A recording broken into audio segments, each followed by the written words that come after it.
India block യോഗത്തിൽ ഞാൻ പങ്കെടുത്തിരുന്നു. 3 മണിക്കൂർ ദൈർഘ്യമുള്ളൊരു യോഗമായിരുന്നു.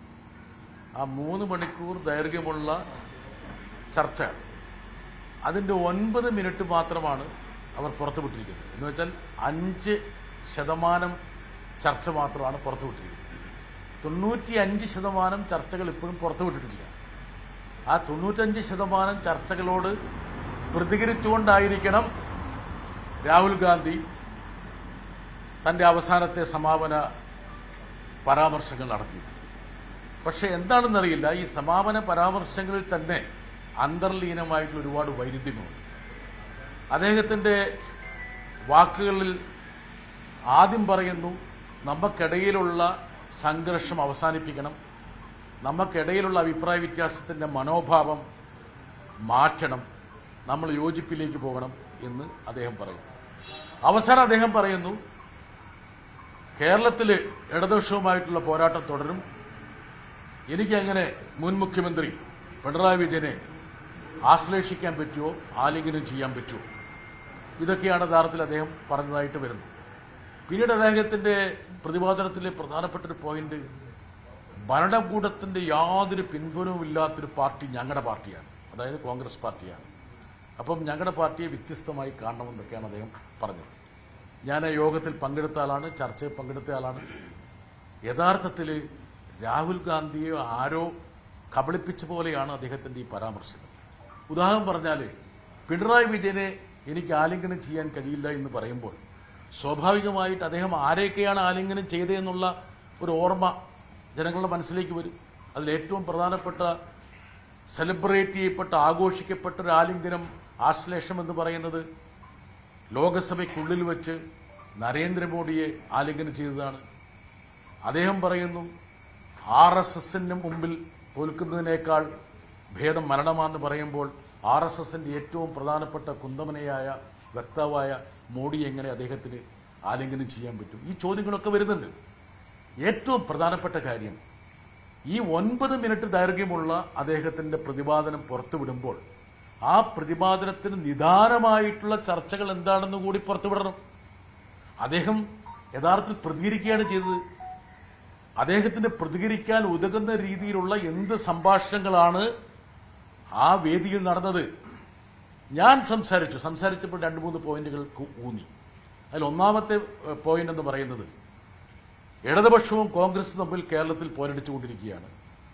ഇവിടെ ഇരിക്കുന്ന AICC general secretary KC Venugopal ഉൾപ്പെടെയുള്ള ആൾക്കാർ ഞങ്ങളെ എന്തും പറയുന്നതിന് ഞങ്ങൾക്ക് യാതൊരു വിഷമവുമില്ല, ഉള്ളതും ഇല്ലാത്തതും ഒക്കെ വേണമെങ്കിൽ അദ്ദേഹം പറഞ്ഞോട്ടെ, നേതാക്കന്മാർ പറഞ്ഞോട്ടെ. പക്ഷേ ഇന്ത്യ ബ്ലോക്കിന്റെ മുഖങ്ങളായി ഞങ്ങൾ കൂടി അംഗീകരിക്കുന്ന മല്ലികാർജ്ജുൻ ഖാർഗെയും അതുപോലെ തന്നെ രാഹുൽ ഗാന്ധി, അവർ പ്രതിപക്ഷ നേതാക്കൾ കൂടിയാണ്. ഇരുസഭകളിലും അവർ പ്രതിപക്ഷ നേതാക്കളായി ഇരിക്കുന്നത് ഞങ്ങളുടെ കൂടി പിൻബലം കൊണ്ടാണ്. ഇടതുപക്ഷത്തിന്റെ 15 എംപിമാരുണ്ട്, ഞങ്ങളുടെ പിൻബലമുണ്ട്. അപ്പോൾ അവർ കേരളത്തിൽ വന്നിട്ട് നട്ടാക്കുരുക്കാത്ത നുണ പറയുമ്പോൾ, അസംബന്ധം പറയുമ്പോൾ, അത് സ്വാഭാവികമായിട്ടും ഇന്ത്യ ബ്ലോക്കിന്റെ ഐക്യത്തെയും ഒരുമയും പ്രതികൂലമായി ബാധിക്കും. മാത്രമല്ല, അവർ പറയുന്ന കാര്യമെന്ന് പറയുന്നത് ഇന്ത്യ ബ്ലോക്കിന്റെ അടിത്തറയെ തന്നെ ശിഥിലമാക്കുന്നതാണ്. CPMന് BJPയുമായി എന്തെങ്കിലും തരത്തിൽ ഒരു സന്ധിയുണ്ട് അല്ലെങ്കിൽ ഒത്തുതീർപ്പുണ്ട് എന്ന് പറഞ്ഞാൽ എന്തിനാണ് നമ്മളെല്ലാവരും കൂടി ഇവിടെ ഇരിക്കുന്നത്? ഈ ഇന്ത്യ ബ്ലോക്കിന്റെ ഏകമാനമായിട്ടുള്ള ലക്ഷ്യമെന്ന് പറയുന്നത് BJPയെ പ്രതിരോധിക്കാൻ വേണ്ടിയാണ്. അപ്പോൾ അങ്ങനെ BJPയെ പ്രതിരോധിക്കാനുള്ള ഒരു മുന്നണിയുടെ ഒരു ഘടകകക്ഷിക്ക് അല്ലെങ്കിൽ അതിൽ ഭാഗവാക്കായ ഒരു കക്ഷിക്ക് BJPയുമായിട്ട് നീക്കുപോക്കുണ്ടെന്ന് ഇതിൽ ഏറ്റവും സമന്വിതരായി 2 നേതാക്കന്മാർ പറഞ്ഞാൽ പിന്നെ ഇന്ത്യ ബ്ലോക്കിന് പ്രസക്തി ഉണ്ടോ എന്നാണ് ഒന്നാമത്തെ ചോദ്യം. രണ്ടാമത്തെ ചോദ്യം എന്ന് പറയുന്നത്, സങ്കുചിതമായ പരിമിതമായിട്ടുള്ള രാഷ്ട്രീയ ലാഭത്തിന് വേണ്ടി വിശാലമായിട്ടുള്ള ഇന്ത്യ ബ്ലോക്കിന്റെ ഉദ്ദേശശുദ്ധിയെ കളഞ്ഞുകുടിക്കാൻ പാടില്ല. പതിറ്റാണ്ടുകളായി ഇന്ത്യ ബ്ലോക്കിനോടൊപ്പം പ്രതിപക്ഷ നിരക്കൊപ്പം നിൽക്കുന്ന DMKയെ ആട്ടിപ്പായിക്കാൻ വേണ്ടി എന്താണ് കോൺഗ്രസ് ചെയ്തത്? 2 മന്ത്രിസ്ഥാനത്തിന്റെയും ഒരു രാജ്യസഭാ സീറ്റിന്റെ പുറകെ പോയ കോൺഗ്രസ് ലാർജർ പിക്ചർ, വിശാലമായ ചിത്രം കാണാതെ സങ്കുചിതമായ രാഷ്ട്രീയം കളിക്കുകയാണ്. ഇത് ഒരു കാരണവശാലും ഇന്ത്യ ബ്ലോക്കിന് ഗുണകരമല്ല, പ്രതിപക്ഷ നിരക്ക് ഒരു തരത്തിലും ഗുണം ചെയ്യുന്ന നടപടിയല്ല. മൂന്നാമത്തെ കാര്യം, രാഹുൽ ഗാന്ധിയുടെയോ കോൺഗ്രസിന്റെയോ ഒരു സർട്ടിഫിക്കറ്റും BJPയെ പ്രതിരോധിക്കുന്ന കാര്യത്തിൽ ഇടതുപക്ഷത്തിനും CPM-നും വേണ്ടതില്ല. 2004 63 MPമാരുമായി വന്ന് ഒരു താലത്തിൽ ഞങ്ങൾ കോൺഗ്രസിന് പിന്തുണ നൽകിയത് BJPയെ അധികാരത്തിൽ നിന്ന് മാറ്റി നിർത്താൻ വേണ്ടിയായിരുന്നു. ഒരു ഗ്യാസ് കണക്ഷൻ പോലും ഞങ്ങൾ വാങ്ങിയിട്ടില്ല. അതുകൊണ്ട് RSSനെ പ്രതിരോധിക്കുന്ന കാര്യത്തിൽ ഇവിടെ ഇരിക്കുന്ന ഒരു പാർട്ടിയുടെയോ ഒരു നേതാവിന്റെയോ സർട്ടിഫിക്കറ്റ് CPM-ന് വേണ്ടതില്ല. ഇതാണ് മൂന്നാമത്തെ പോയിന്റ്. നാലാമത്തെ പോയിന്റ് ഞാൻ പറഞ്ഞത് ഒരുപക്ഷെ അവർ പുറത്തുവിടാത്തതുകൊണ്ട് പറയുകയാണ്. ഇന്ത്യയിൽ BJPയെയും RSSനെയും പ്രതിരോധിക്കണമെങ്കിൽ സ്വാഭാവികമായിട്ടും പ്രത്യയശാസ്ത്രപരമായിട്ടും രാഷ്ട്രീയപരമായിട്ടും അവരെ നേരിടാനുള്ള ആർജവം വേണം. ഇടയ്ക്കിടയ്ക്കുള്ള ഈ ഒത്തുകളികൾ ഒരു തരത്തിലും ഗുണകരമാവില്ല. ഇതേ വാക്കുകൾ തന്നെയാണ് ആ യോഗത്തിൽ പങ്കെടുത്ത സമാജ്വാദി പാർട്ടിയുടെ നേതാവ് അഖിലേഷ് യാദവിൽ നിന്നും തേജസ്വി യാദവിൽ നിന്നും അതുപോലെ തന്നെ NCPയുടെ നേതാവ് സുപ്രിയ സൂളയിൽ നിന്നും മറ്റനേകം നേതാക്കളിൽ നിന്നും വന്നത്. D രാജ CPIയുടെ നേതാവ് ഇടയ്ക്ക് അദ്ദേഹത്തിനോട് ചോദിച്ചു, എന്തിനാണ് നിങ്ങൾ ഇടതുപക്ഷത്വം ഇല്ലാതെ പോയി എന്നുള്ളൊരു ആരോപണം കേരളത്തിൽ വന്ന് ഉന്നയിച്ചത്? ഉടനെ രാഹുൽ ഗാന്ധി മറുപടിയായി പറഞ്ഞു, നിങ്ങളല്ലേ അദാനിയെ കേരളത്തിലേക്ക് കൊണ്ടുവന്നത്. അപ്പോൾ ഞാൻ അദ്ദേഹത്തോട് പറഞ്ഞു, നിങ്ങളുടെ വസ്തുതകളൊക്കെ തെറ്റാണ്, ഫാക്ട്സ് ആർ റോങ്. അദാനിയെ കേരളത്തിലേക്ക് ആനയിച്ചത് UDF സർക്കാരാണ്. അദ്ദേഹം നിശബ്ദനായി. അപ്പോൾ കേവലം 5 മിനിറ്റ് മാത്രം ഇന്ത്യ ബ്ലോക്കിന്റെ നടപടിക്രമങ്ങൾ പുറത്തുവിട്ട് 95% പുറത്തുവിടാതിരിക്കുന്നത് ഗുണകരമല്ല എന്നുള്ള അഭിപ്രായമാണ് എനിക്കുള്ളത്. സ്വാഭാവികമായിട്ടും ഈ 5% പുറത്തുവിട്ട സ്ഥിതിക്ക് ബാക്കിയുള്ളവരൊക്കെ എന്താണ് പറഞ്ഞതും കൂടി അറിയാനുള്ള കൗതുകം താല്പര്യം ജനങ്ങൾക്കുണ്ടാവും. അപ്പോൾ തേജസ്വി യാദവ് എന്താണ് പറഞ്ഞത്, അഖിലേഷ് യാദവ് എന്താണ് പറഞ്ഞത്, ജോൺ ബ്രിട്ടാസ് എന്താണ് പറഞ്ഞത്, മറ്റ് പാർട്ടികൾ എന്താണ് പറഞ്ഞത്, അതൊക്കെ വരട്ടേന്ന്. ഇപ്പോൾ DMK ഈ ഇന്ത്യ ബ്ലോക്കിൽ നിന്ന് ആട്ടിപ്പായിക്കാനുള്ള കാരണം എന്താണെന്നുള്ള കാര്യം ഈ ലോകത്തുള്ള എല്ലാവർക്കും അറിയാം. 2 മന്ത്രിസ്ഥാനത്തിന്റെ പിന്നാലെ കോൺഗ്രസ്സുകാർ പാഞ്ഞു കടന്നുകൊണ്ടല്ലേ അത് സംഭവിച്ചത്. അതുപോലെ തന്നെ നിതീഷ് കുമാർ ഇന്ത്യ ബ്ലോക്കിനോടൊപ്പം ഉണ്ടായിരുന്നെങ്കിൽ ഈ മൂന്നാമത്തെ ഒരു വരവ് മോഡിക്കുണ്ടാകുമായിരുന്നോ എന്ന് തേജസ്വി യാദവ് ഉൾപ്പെടെയുള്ള ആൾക്കാർ ചോദിച്ചു. തേജസ്വി യാദവാണ് യഥാർത്ഥത്തിൽ നിതീഷ് കുമാറിന്റെ ഏറ്റവും പ്രധാനപ്പെട്ട എതിരാളിയായി ബീഹാർ പൊളിറ്റിക്സിലുള്ളത്. അദ്ദേഹം പോലും ചോദിച്ചു. അപ്പോൾ ഇതിനൊക്കെയുള്ള പ്രതികരണങ്ങൾ ഈ രൂപത്തിൽ വന്നു എന്നുള്ളത് സ്വാഭാവികമാണ്. അങ്ങനെ വന്നു കഴിയുമ്പോൾ ഈ പ്രതികരണത്തിലേക്ക് വഴിവെച്ച മറ്റ് പ്രതികരണങ്ങൾ കൂടി വരുന്നത് നന്നായിരിക്കും. ഈ കോൺഗ്രസിനെ മുൻനിർത്തി ഇത്തരത്തിലുള്ള വിവാദങ്ങളും വിമർശനങ്ങളും ഉയർന്നുവരുന്ന ഘട്ടത്തിൽ ഈ ഇന്ത്യ മുന്നണിയുടെ നേതൃത്വം കോൺഗ്രസ് ഏറ്റെടുക്കുന്നത് ശരിയാണ്? ഇപ്പൊ ഇന്ത്യ ബ്ലോക്കിനെ ഞങ്ങൾ കാണുന്നത് ഏതെങ്കിലും ഒരു പാർട്ടിയുടെ കീഴിലുള്ള ഒരു ചേരിയായിട്ടല്ല. BJPയെ RSSനെ പ്രതിരോധിക്കാനുള്ള ഒരു കമ്മിറ്റ്മെന്റുള്ള സമർപ്പിതമായിട്ടുള്ള ഒരു രാഷ്ട്രീയമുള്ള ഏവർക്കും ഒത്തുചേരാനുള്ള ഒരു വേദിയായിട്ടാണ്. അവിടെ ഞങ്ങൾ പ്രത്യേകിച്ച് ഇന്നയാളാണ് നേതാവ്, ഇന്നവരും ഞങ്ങളെ നയിക്കും എന്നൊന്നും ഞങ്ങൾ പറഞ്ഞിട്ടില്ല. അതിലെ പ്രധാനപ്പെട്ട പാർട്ടിയാണ് കോൺഗ്രസ്. പ്രധാനപ്പെട്ട പാർട്ടികൾക്ക് ഉത്തരവാദിത്വം വർദ്ധിക്കും. പ്രധാനപ്പെട്ട പാർട്ടിയുടെ നേതാക്കൾക്ക് സ്വാഭാവികമായിട്ടും ഉത്തരവാദിത്വം 10 മടങ്ങായി വർദ്ധിക്കും. അതുകൊണ്ടാണ് ഞങ്ങൾ പറഞ്ഞത്, നിങ്ങൾ രണ്ടുപേരും പ്രതിപക്ഷ നേതാക്കന്മാരാണ്. നിങ്ങൾ രാഷ്ട്രീയം കൈകാര്യം ചെയ്യുമ്പോൾ കുറേയും കൂടി മര്യാദ പുലർത്തണമെന്നുള്ള ഒരു അഭിപ്രായം ഞങ്ങളെ പഠിപ്പിച്ചത്. ഇനി വാസ്തവമുള്ള എന്തെങ്കിലും കാര്യങ്ങൾ ഇവർ വന്ന് പറയുന്നതിന് ഞങ്ങൾക്ക് യാതൊരു തടസ്സവുമില്ല. അവാസ്തവമായ കാര്യങ്ങൾ ചെറിയ പരിമിതമായ രാഷ്ട്രീയത്തിന് വേണ്ടി ഇവർ ഉപയോഗിക്കുമ്പോൾ അത് സ്വാഭാവികമായിട്ടും എതിർക്കപ്പെടേണ്ടതാണ്. അതുകൊണ്ട് മാത്രമല്ല, അദ്ദേഹം പറഞ്ഞിരിക്കുന്ന കാര്യങ്ങളൊക്കെ ഭരണകൂടത്തിന്റെ സഹായമില്ലാതെ ആണ് കോൺഗ്രസ് വന്നതെന്ന്. കമ്മ്യൂണിസ്റ്റ് പാർട്ടി ഏതെങ്കിലും ഭരണകൂടത്തിന്റെ സഹായത്തോടെയാണ് വന്നത്? 105 വർഷമായി കമ്മ്യൂണിസ്റ്റ് പാർട്ടി ഇവിടെ പ്രവർത്തിക്കുന്നു. 1920 രൂപീകൃതമായതാണ്. എത്ര അടിച്ചമർത്തലുകൾക്ക് ബ്രിട്ടീഷ് കാലഘട്ടത്തിൽ അടിച്ചമർത്തലുകൾ വിധേയമായ പാർട്ടിയാണ് കമ്മ്യൂണിസ്റ്റ് പാർട്ടി.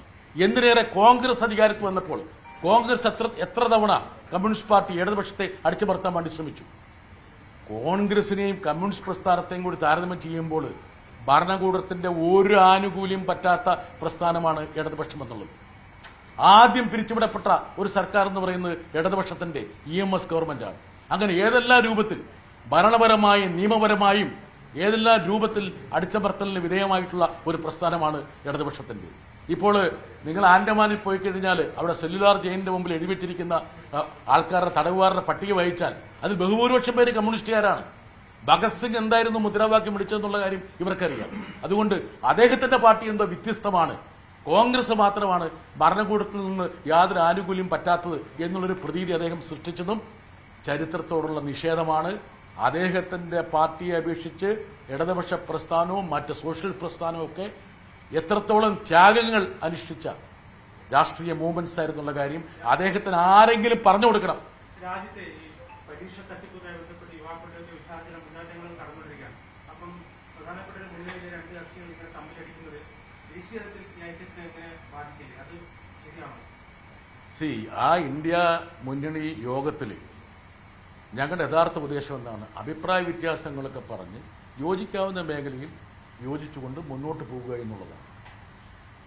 ഞങ്ങളുടെ അഭിപ്രായങ്ങൾ അവിടെ രേഖപ്പെടുത്തിക്കൊണ്ട് മുമ്പോട്ട് പോയാൽ മാത്രമേ ഈ ഇന്ത്യ ബ്ലോക്കിന് ഒരു ദിശാബോധം ഉണ്ടാവുകയുള്ളൂ. അതുകൊണ്ടാണ് ഞങ്ങൾ കാര്യങ്ങളെല്ലാം അവിടെ കൃത്യമായി അറിയിച്ചത്. സ്വാഭാവികമായിട്ടും അഭിപ്രായങ്ങളും അഭിപ്രായ വ്യത്യാസങ്ങളും രേഖപ്പെടുത്തുന്നത് ഒരു ചേരിയെ ദുർബലപ്പെടുത്തുന്ന അഭിപ്രായക്കാരനല്ല ഞാൻ. അത് പറഞ്ഞു തന്നെ പോകണമെന്നുള്ളതാണ്. പക്ഷേ ഈ അഭിപ്രായങ്ങളെ എങ്ങനെയാണ് മറ്റ് രാഷ്ട്രീയ കക്ഷികൾ കാണുന്നതെന്നുള്ളതാണ് പ്രധാനം. ഇപ്പം നിങ്ങൾ ചോദിച്ച വളരെ പ്രസക്തമായ ചോദ്യമാണ്.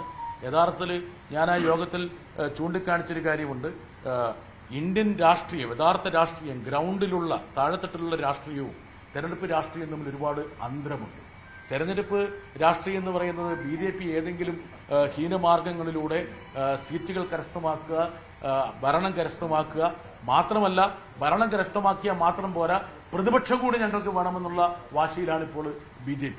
അതേസമയം താഴെത്തട്ടിൽ മോഡി സർക്കാരിന്റെ നയങ്ങൾക്കെതിരെ അതിശക്തമായ ജനരോക്ഷമുണ്ട്, പ്രതിഷേധമുണ്ട്.